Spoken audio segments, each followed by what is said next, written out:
Hello dear residents. Welcome to my 1 week and 1 vaccination series, जहाँ पे हम हर हफ्ते एक वैक्सीनेशन के बारे में बात करेंगे। Today I am starting off with BCG vaccine, जो कि एग्जामिनर का मोस्ट आस्क वैक्सीनेशन होता है। Will talk about all the points, some basic knowledge about BCG, some historical evidence कि बीसीजी कैसे डिस्कवर हुआ, एंड देन क्या क्या साइड इफेक्ट्स रहते हैं, how to make it, how to use it, जो कि आपकी प्रैक्टिकल लाइफस्टाइल में भी बहुत काम आने वाला है आगे वैक्सीनेशन में। एंड ऑल्सो आपको ये एग्जाम, वाइवा एंड थ्योरी सब में ही बहुत हेल्प करेगा। सबसे पहले लेट अस लर्न कि बीसीजी आई कहाँ से। BCG was developed by two scientist जिनका नाम था Calmette and Guerin, and bovine comes from the cow, जिनके ऊपर उन्होंने एक्सपेरिमेंट किए थे। तो they were working with mycobacterium bovis basically, and the bacteria was found in a cattle, that's why the name bovine. अब उन्होंने क्या किया, they repeatedly grew this bacteria in the lab on a special medium जिसमें potato and bile salt and glycerol, इन तीन चीज़ों पे उन्होंने काम किया। Again and again again for years उन्होंने इसके अंदर ये चीज़ ग्रो की, and with repeated sub culturing the bacteria gradually became weak and attenuated, but still it remained alive. मतलब काफ़ी ज़्यादा वीक हो गया लेकिन अलाइव रहा। बस यही बना बीसीजी, क्योंकि उनका पर्पस ये था कि इस बैक्टीरिया को वीक करके ह्यूमंस में इंजेक्ट करना, ताकि इम्यूनिटी तो दे बट डिजीज कॉज ना करे। रिमेंबर कि माइकोबैक्टीरियम बोविस से आया बोवाइन, कैलमेट के नाम से आया कैलमेट, एंड ग्यूरीन जो कि अनदर साइंटिस्ट हमारा, उनके नाम से आया Guerin. That is why the vaccination was named as BCG. And in 1921 it was the first time कि ह्यूमन इन्फेंट में हमने इस वैक्सीन को लगा के देखा, and then further it was used world wide. Bovis को इतना पैसेज कराया कि बैक्टीरिया खुद बोल पड़ा, भाई अब मुझसे डिजीज नहीं हो रही, आप मेरे को एज अ वैक्सीन यूज कर लो। Now will start off with studying with some basic facts about BG vaccine. ये तो आपने पढ़ ही लिया कि बोवाइन का मतलब काउ, कैलमेट का मतलब the first scientist, and the Guerin meant the third scientist, उनके नेम पे ये वैक्सीनेशन पड़ा। अब कुछ बेसिक फैक्ट्स ये हैं कि ये लाइव वैक्सीन है, जैसे मैंने आपको बताया, हमने इसको ग्रो किया बार बार लेकिन इसको अलाइव ही छोड़ा। एटेन्यूएटेड मतलब हमने इसको इतनी बार ग्रो कर करके बिल्कुल एटेन्यूएट यानी कि वीक कर दिया, and it's a bacterial vaccine, that's why it's a live attenuated bacterial vaccine. ये डिराइव कैसे हुई, हमने इसको माइकोबैक्टीरियम बोविस से कैटल के अंदर ग्रो करके along with potato, bile, glycerol, इन सब से हमने इस वैक्सीन को ग्रो किया था। हमारे इंडिया में जो मोस्ट कॉमन स्ट्रेन है डैनिश 1331 स्ट्रेन है, and it's a very favourite examiner question that is going to ask you कि स्ट्रेन कौन सा है, but also it is important for you to understand कि यही स्ट्रेन नहीं है जो पूरे वर्ल्ड वाइड यूज होता है, क्योंकि बाकी कंट्रीज में हो सकता है डिफरेंट स्ट्रेन हो, बट इंडिया में हम यही स्ट्रेन यूज करते हैं। Next is it is supplied as a freeze dried lyophilise powder. अब इसका मतलब क्या है, हम इस वैक्सीनेशन से ना सारा का सारा वाटर जो है वो निकाल देते हैं under some specific conditions and temperature, and पीछे जो बच जाता है वो होता है बस एक पाउडर फॉर्म। तो ये powder form easy to carry होता है, इजी टू ट्रांसपोर्ट होता है, एंड बहुत जल्दी खराब नहीं होती वैक्सीन। दैट्स वाई हमने इसको as a freeze dried lyophilise powder के फॉर्म में बनाया, ताकि ये इजिली ट्रांसपोर्ट हो सके, जल्दी खराब ना हो।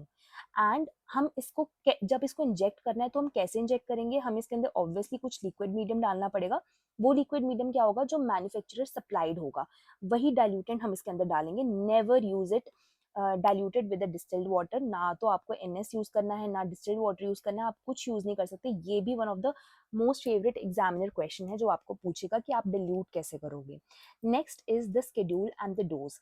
तो सबसे पहले आप एज अर्ली एज पॉसिबल, जैसे ही बच्चा पैदा होता है, आपको बीसीजी वैक्सीन लगवानी है। लेकिन बहुत सारे केसेस होते हैं, हमने खुद ही देखा है कि निको में पेशेंट एडमिटेड है, एंड आप जो है उसको वैक्सीनेशन नहीं लगवा पा रहे हो ड्यू टू सम रीजंस, कि वो सिक है, वो सीपैप पे है, वो वेंटिलेटर पे है।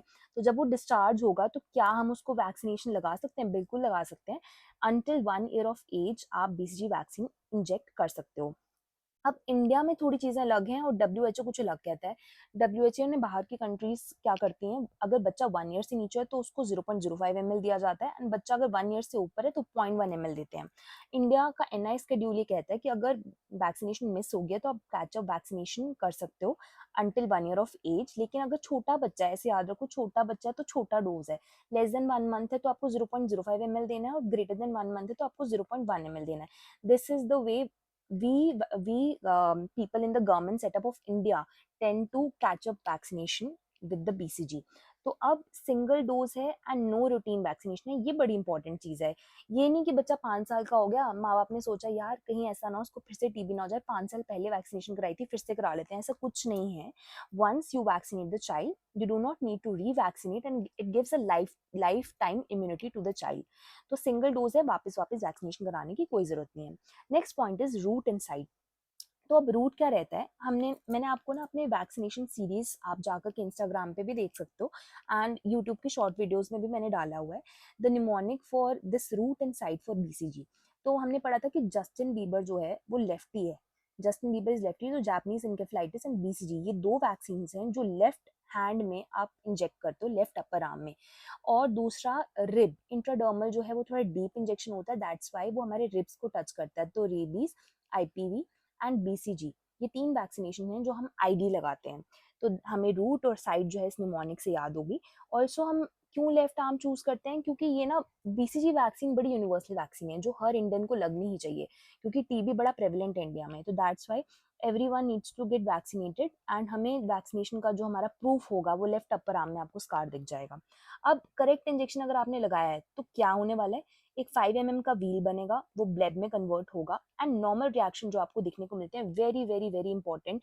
ओपीडी सिनेरियो में भी आपको ये बहुत ज्यादा क्वेश्चन देखने को मिलेगा और एग्जामिनर भी आपसे क्वेश्चन पूछने वाला है। क्या पूछेगा वो, कि अगर एक पेशेंट आता है, मदर आती है वरिड, मैम बच्चे को जहाँ वैक्सीन लगाया था वहां से पस निकल रहा है, वहां पे ऐसे प्यूल जैसा बन गया है और मुझे बड़ा डर लग रहा है, क्या मैं यहाँ पे स्टेरॉइड की क्रीम लगा दूं, क्या मैं यहाँ पे बेटनोवेट 10 क्रीम लगा दूं, क्या मैं इस बच्चे को एंटीबायोटिक शुरू कर दूं। तो तब आपको पेरेंट को एश्योर करना है कि ये एक नॉर्मल रिएक्शन है और ये नॉर्मल रिएक्शन आपको 2 से 3 महीने तक देखने को मिल सकता है, उसके बाद एवरीथिंग विल गेट सेटल्ड। कुछ लोगों में ये लेटर लेटर टाइम तक भी ये रिएक्शन हो सकता है इलिसिट हो and that's a normal reaction. तो आपको तो पहले पता ही होना चाहिए ताकि आप पेरेंट को बताओ। तो इमीडिएटली आप क्या देखोगे, एक स्मॉल व्हील होगा जो डिसअपेयर हो जाएगा। 2 से 3 हफ्ते में आपको क्या दिखने वाला है, एक छोटा सा पेप्यूल, यानी ये थोड़ा बड़ा हो जाएगा। अब आप कहोगे 1 महीने से लेकर 1.5 महीने में ये पेप्यूल थोड़ा इनलार्ज होगा, हो सकता है यहाँ से थोड़ा सा पस डिस्चार्ज भी हो, ये अल्सरेट भी होना शुरू हो जाए, but that's also again a normal reaction and you do not need to worry about it. अब 6 to 12 वीक्स यानी कि 2 महीने पे ये बिल्कुल हील होने शुरू हो जाएगा और यहाँ पे क्रस्टिंग बनेगी एंड फाइनली 3rd मंथ तक आते आते यहाँ पे एक परमानेंट स्कार बन जाएगा जो आपके वैक्सीन का प्रूफ होगा कि बच्चे ने बीसीजी वैक्सीन लगवाया है। तो जब भी हम बच्चे को एग्जामिन करते हैं उसमें डेवलपमेंटल हिस्ट्री के बाद इम्यूनाइजेशन हिस्ट्री पूछते हैं तो हम स्पेसिफिकली वहां मेंशन करते हैं कि BCG scar is present, that gives us the proof कि हाँ वैक्सीनेशन हुई है। मेमोरी टिप क्या है, 2, 6 एंड 12 का रूल याद रख लो। 2 पे आपको पेप्यूल दिखेगा, 6 वीक्स पे अल्सर दिखेगा एंड 12 वीक्स पे आपको स्कार दिखेगा। This is the memory tip. अब एफिकेसी क्या है, देखो टीबी की वैक्सीनेशन लगवा दी डजंट मीन कि बच्चे को टीबी नहीं हो सकता कभी भी एडल्ट एज ग्रुप में, but obviously it gives a specific efficacy and protection against TB and that is why हम सब ये बीसीजी वैक्सीन लगाते हैं क्योंकि रिस्क को तो कम करना ही है। बट एफिकेसी क्या है, टीबी मेनिंजाइटिस में 70 to 80%, मिलियरी टीबी में 70 to 80%, पल्मोनरी टीबी में 0 to 80, कुछ बुक्स 50% भी मेंशन करती हैं। ये काफी वेरिएबल है कि पल्मोनरी टीबी में इतनी अच्छी प्रोटेक्शन नहीं मिलती एंड बाकी सब फॉर्म में सिर्फ 50% की आपको एफिकेसी देखने को मिलेगी and obviously as I told you that it does not reliably prevent the TB infection और pulmonary TB in the adults. तो एफिकेसी हमारी ये रहती है बीसीजी वैक्सीन की। Next is the adverse effect और कॉम्प्लिकेशन जो आपको देखने को मिल सकती हैं। सबसे इंपॉर्टेंट होता है बीसीजी एडिनाइटिस। इसका मतलब ये होता है कि हमारे जो एक्सिलरी लिम्फ नोड्स हैं वहां पे रिएक्शन होना, वहां पे रिएक्शन होना, वहां पे लिम्फेडेनाइटिस होना। That's the most common thing that you see in the lymphadenitis and यहाँ पे आपको नॉन सुपरेटिव और सुपरेटिव दोनों ही चीजें दिख सकती हैं। नॉन सुपरेटिव में आपको सिर्फ ऑब्जर्व करना है, अगर आपका पस डिस्चार्ज नहीं हो रहा तो आपको बस ऑब्जर्व करना है एंड मास्टरली इनएक्टिवेट करना है, कुछ नहीं होने वाला, खुद ये ठीक हो जाएगा। पर अगर वहां से आपको पस डिस्चार्ज देखने को मिल रहा है तो आपको नीडल एस्पिरेशन करनी है एंड अवॉइड करना IND. So watch this picture जो आपकी स्क्रीन पे आ रही है, this is basically BCG adenitis and ये फ्लो चार्ट आपको फॉलो करना है अगर बीसीजी एडिनाइटिस हो रहा है बच्चे में and then it is further going into suppurative infection, तो आपको नीडल एस्पिरेशन करना पड़ सकता है and this algorithm you have to follow. Now further coming to second side effect, that is osteitis और ऑस्टियोमाइलिटिस। तो बेसिकली जिस लिम्ब यानी लेफ्ट लिम्ब में, लेफ्ट अपर आर्म में जहाँ पे आपने वैक्सीन इंजेक्ट की है, बहुत रेयर है कि ऐसा होगा कि वहाँ का ऑस्टियोमाइलिटिस हो सकता है। कुछ लोगों में ये चीज़ रिपोर्ट की गई है, that's why we are mentioning it. Third is disseminated BCG and काफ़ी रेयर है, बट इम्यूनो कॉम्प्रोमाइज इंडिविजुअल्स के साथ ये देखा गया है कि आपने बीसीजी इंजेक्ट किया एंड उसके बाद उनको टीबी हो गया। तो ये अगर सस्पेक्टेड इम्यूनो डिफिशिएंट डिसऑर्डर्स हों, उनमें ये हो सकता है, very very rare but can happen, and that is why this makes it a contraindication to use BCG in the children. अगर किसी बच्चे को स्किड है, किसी बच्चे को सिवियरली इम्यूनो कॉम्प्रोमाइज एचआईवी है, मदर में एचआईवी है, बच्चे में भी सिम्टम्स है, आपने एल्गोरिदम फॉलो किया एंड वहाँ पे आपको बच्चे में भी एचआईवी के सिम्टम्स भी दिख रहे हैं एंड टेस्ट भी हम यहाँ पे डीएनए पीसीआर कराते हैं and that comes out to be positive, 18 months तक आपने फॉलो किया, पॉजिटिव ही आ रहा है, then you do not inject the BCG in them. Another is immunosuppressive therapy. कोई पेशेंट आपको पता है कैंसर पेशेंट है, या जैसे हम निकू में आईवीआईजी देते हैं, तो हमें आईवीआईजी क्या सोच के देते हैं कि इम्यूनो कॉम्प्रोमाइज पेशेंट है, बच्चा अच्छे से रिस्पॉन्ड नहीं कर रहा, स्क्लेरेमा हो गया है, तो हम उस समय पे इनको हाई डोज स्टेरॉइड्स या फिर हम ये देते हैं इम्यूनोसप्रेसिव थेरेपीज देते हैं, तो उनमें भी हम बीसीजी वैक्सीन नहीं लगवाते हैं। किसी पेशेंट को मैलिग्नेंसी है, सिग्निफिकेंट इम्यूनोसप्रेशन है, तब भी नहीं लगाते हैं। कोई हाइपर सेंसिटिविटी है, जब हम बीसीजी लगवा रहे होते हैं तो साथ में हेपेटाइटिस बी भी लगता है। अगर हमने देखा हेपेटाइटिस बी लगाते लगाते पेशेंट को कोई सिवियर रिएक्शन हो गया, तो हम बीसीजी फिर सोच समझ के लगाते हैं, that is another known side effect and you do not use BCG in that makes it a contraindication. Pregnancy में नॉट रिकमेंडेड, आप प्रिकॉशंस ले सकते हो। एंड जैसे कि अदर इम्यूनोडेफिशिएंसीज हैं, वैसे ही एक इम्यूनोडेफिशिएंसी होती है आइसोलेटेड हाइपोगामाग्लोबिनेमिया, आप पढ़ोगे इनको इम्यूनोडेफिशिएंसी डिसऑर्डर्स में, वो भी कॉन्ट्राइंडिकेशन इसको नहीं बनाता, in that you can use the BCG vaccine. अब अदर वैक्सीनेशन के साथ क्या देना है, it can be given with other routine vaccination at same visit, लेकिन डिफरेंट साइट्स पे देना है, ठीक है, this is important.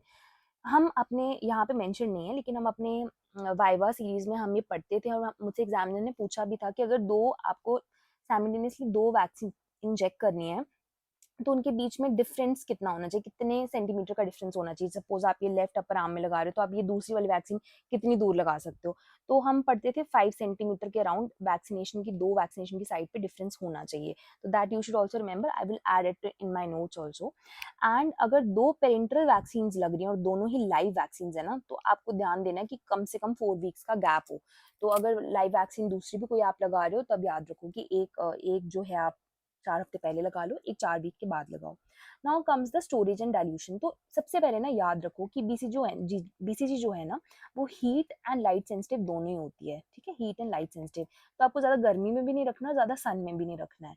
That is why you have to protect it in a freezer और अ फ्रिज, जो कि हमारे यहाँ पे वैक्सीन स्टोरेज फ्रिज आते हैं, deep line refrigerators and other things also, जो कि पेरिफेरी में भी होती हैं, यहाँ पे भी होती हैं। तो यहाँ पे आपको 2 to 8 डिग्री सेल्सियस में रखना है, प्रोटेक्ट करना है हीट एंड लाइट से। अनदर लाइट सेंसिटिव वैक्सीन कौन सी है, कमेंट्स में बताओ, you will tell me in the comments. एक और है जो लाइट सेंसिटिव है, it's name start with M, चलो I will give you a guess. Now the dilution हमने पहले ही पढ़ा कि डाइल्यूशन जो है वो बस उससे करोगे आप जो मैन्युफैक्चर ने सप्लाई की हुई है। And this is a very very very important question कि आप बीसीजी वैक्सीन एक बार अगर आपने खोल दी, उसको डाइल्यूट कर दिया, तो आप कितनी देर तक वो यूज कर सकते हो। आप सिर्फ 4 घंटे तक यूज कर सकते हो। ऐसा नहीं है कि अगर वैक्सीनेशन डे है, सब लोग वैक्सीनेशन कराने आए, थोड़ी वैक्सीन बच गई तो फ्रिज में रख दी और अगले दिन यूज कर ली। नो, एक बारी वैक्सीनेशन बीसीजी की वैक्सीन का वायल खुल गया तो आप उसको सिर्फ 4 घंटे तक यूज कर सकते हो, उसके बाद you can not use it use with in the same session. अब स्पेशल पॉइंट्स कुछ हैं कि स्कार की प्रेजेंस नहीं बताती कि पेशेंट को इम्यूनिटी मिल गई है, ठीक है, though it is a sign that he has been vaccinated, but that does not guarantee कि पेशेंट को इम्यूनिटी मिल गई है। That you will only see in the growing stages of life कि बच्चा इम्यून है टू टीबी। अनदर इज अगर scar absent है, सपोज ये जो रिएक्शंस हमने सारे पढ़े थे कि ये सब होगा, अगर ये सब नहीं हो रहा किसी पेशेंट में, तो क्या आप उसको दोबारा वैक्सीनेट करा दोगे? No, that does not mean कि आप ऑटोमेटिक रीवैक्सीनेशन कराओ, दैट डज नॉट मीन। अब बीसीजी में cause TST positivity, interpret TST based on risk factor. तो इसका मतलब क्या है कि अगर एक बार आपने किसी को बीसीजी वैक्सीन लगा दिया और सपोज बच्चा 1.5 साल पे आता है, आपके पास टीबी की हिस्ट्री करके सिम्टम्स लेके घर पे कंटैक्ट हिस्ट्री भी है, तो क्या आप उसका मोन्टोक्स कराओगे और आप कहोगे कि हाँ भाई मोन्टोक्स पॉजिटिव आ गया तो इसमें तो टीबी है ही है?